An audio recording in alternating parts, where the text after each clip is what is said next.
everyone and welcome back to the Perfect French with Dylane. Today is lesson 16 of the pronunciation course. We are going to learn everything about IEN, pronounce IEN. If you have the book, it's on page 41 and the listening are number 33 and 34.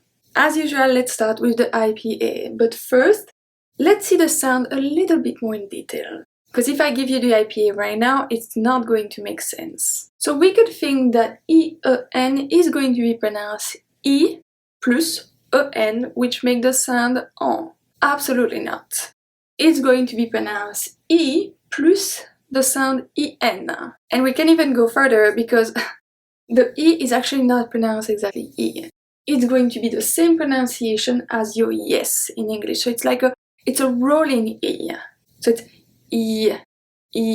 So if you see them together, it's Ien.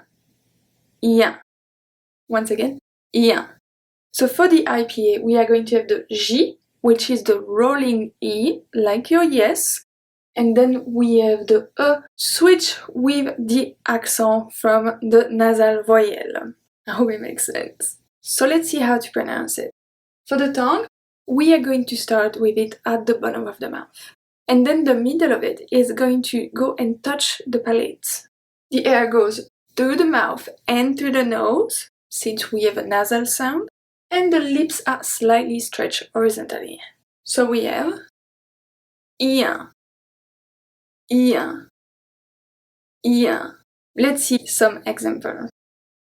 Un bien, un bien, un musicien, un musicien, un chien, un chien, mien, mien,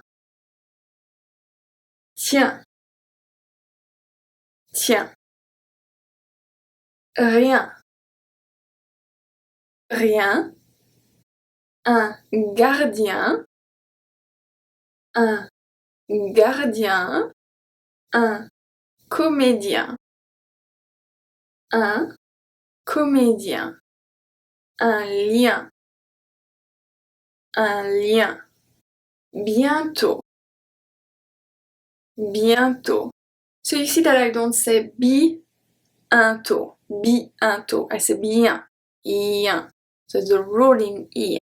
Bientôt, bientôt. Okay? That's it for this lesson. It was a very short one. Tomorrow we are going to see the sound OEN pronounced one. Don't forget to work on your listening skills and I will see you tomorrow. À demain.